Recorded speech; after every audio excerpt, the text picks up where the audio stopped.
Good morning, everyone.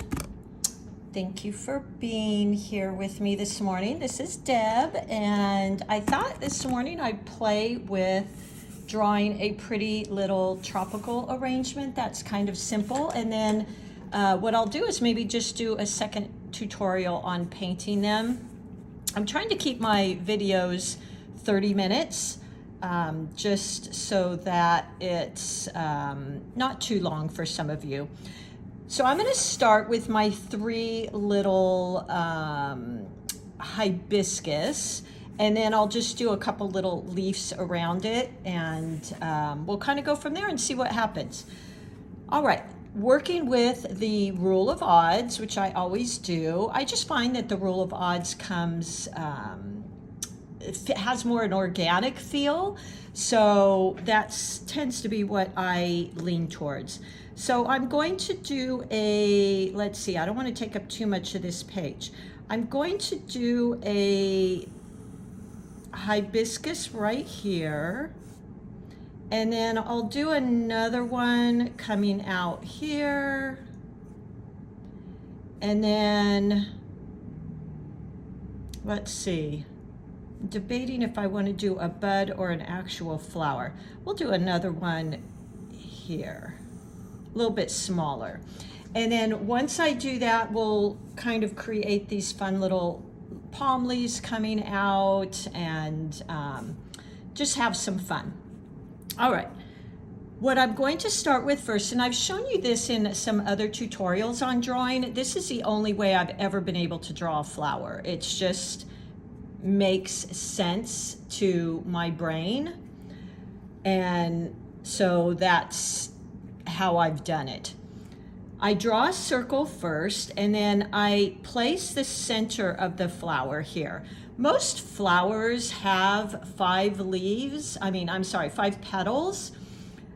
A lot of them. Of course, there's, different ways of doing that, but I have found that. So I'm just going to put in place first a little guide for my petals, like that. So 1, 2, 3, 4. 1, 2, 3, 4. Let's do one more here. There we go. And then let's do the same with here. 1, 2,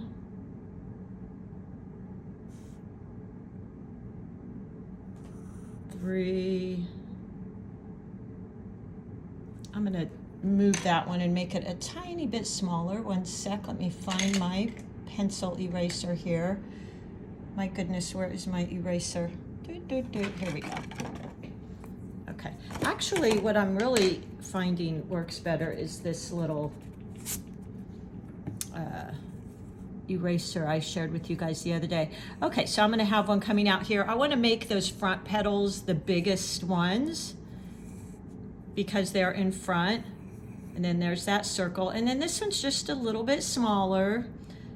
Maybe we'll put the petal here, and 1, 2,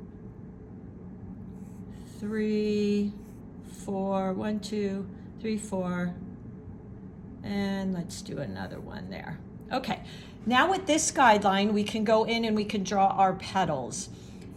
So I'm going to go ahead and start. Let's start with this back one. And because this is a hibiscus, what I noticed is the hibiscus kind of comes out in a fan shape, and the leaves, the petals, are also very curvy.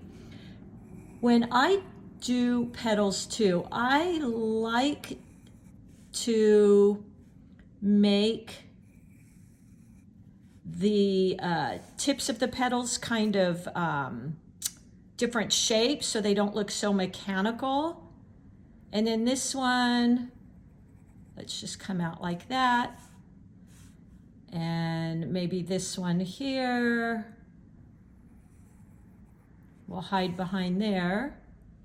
And we have kind of a big one here. So there we go. And do this last side one something like that. So I'm trying to get that feel for the hibiscus, which the petals very much, like this one, I think I'm just going to make kind of bend over a little bit more, because they really seem to kind of flop over, and that's what's characteristic. And then of course we have all of these coming out like that. And I'll just erase my guidelines. Don't have my fun little black pearl eraser that I usually like to use. And then of course the hibiscus has that really familiar fun little thing here that comes out with the little yellow circle. I'll have to, of course, I cannot remember what those are called, but has those at the end there. And then let's move on to this one. Let's see here. How should we do the shape? Let's do this one first. Again, I'm making the ends of my petals kind of curvy.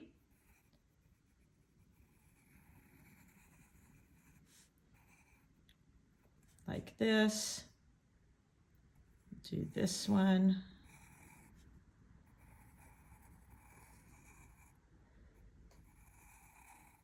Oop. There we go. Yeah, I think I like that. And we'll do this back one. There we go.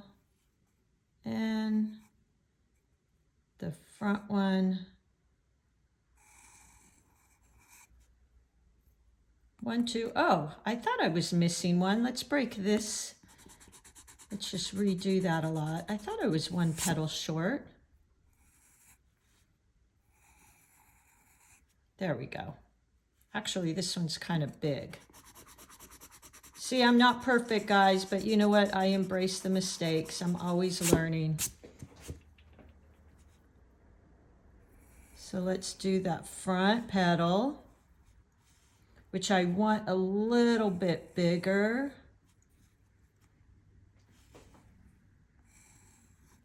Something like that. 1, 2, 3, 4, 5. Okay, that works for me. Something like that.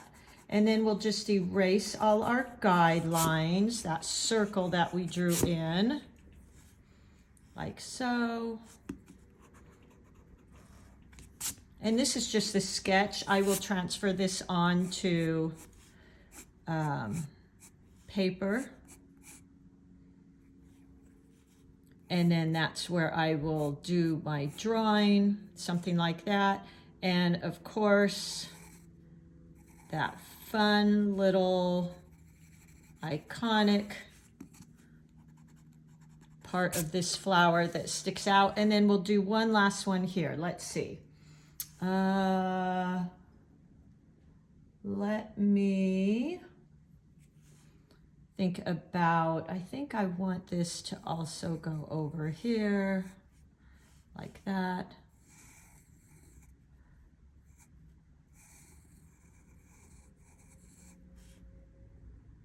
So this technique just helps me so much. It keeps all my petals pointed towards the center. All those guidelines so my flowers don't look quite so wonky.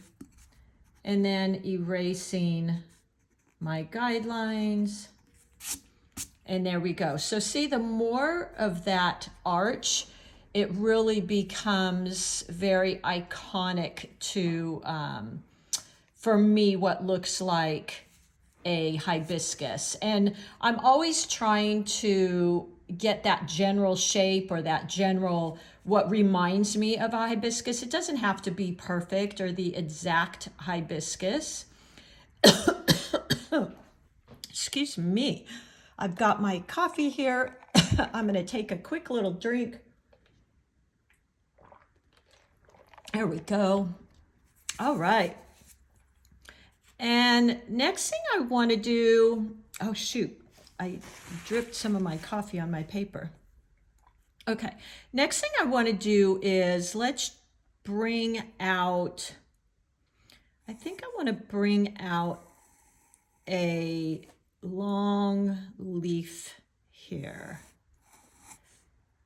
Something like this. And these will be made with our compound strokes of thick and thin. So something like that.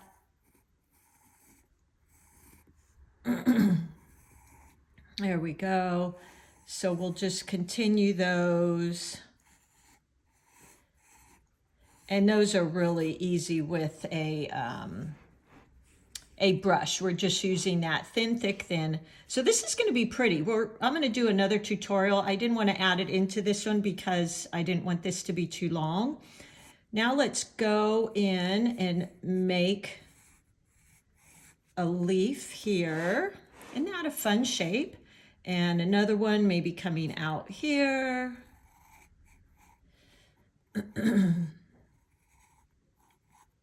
Something like that.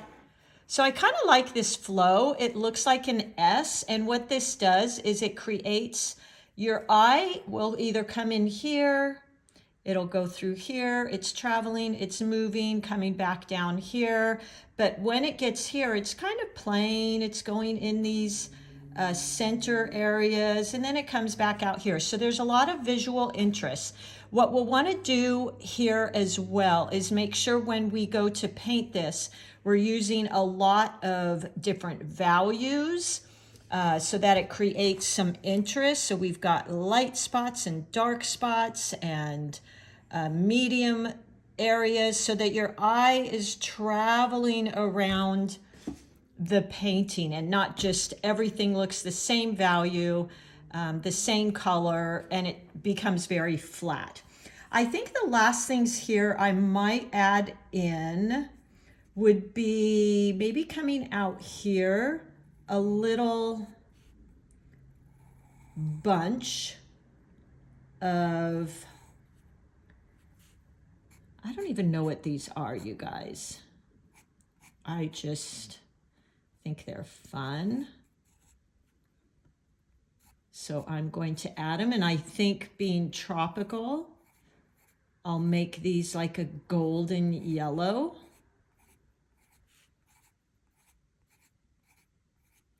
Something like that.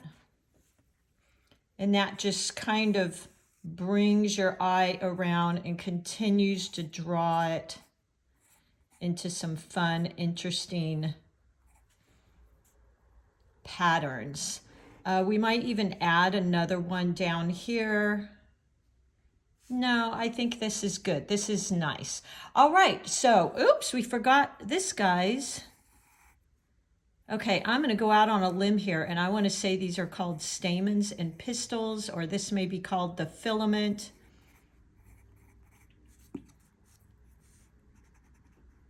So there we go.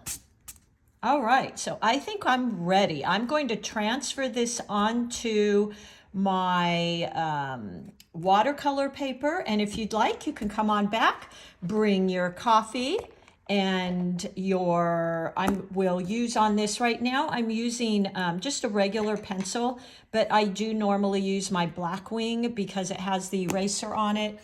I think I left that in the other room. I did. But you've seen me use it quite often. I love it because it has the little eraser. And I'm going to use today my probably either Canson or maybe an Arches paper, but I'll give you those details in the painting. So come on back, everybody, and let's paint this fun tropical painting. Okay, I'll see you soon. Thank you. If you like this, if this kind of is fun for you, please like it so that I know that you're enjoying these and I can do more of these. And it just helps me kind of gauge what you're enjoying. Okay, I'll see you soon, everybody. Thank you. Bye-bye.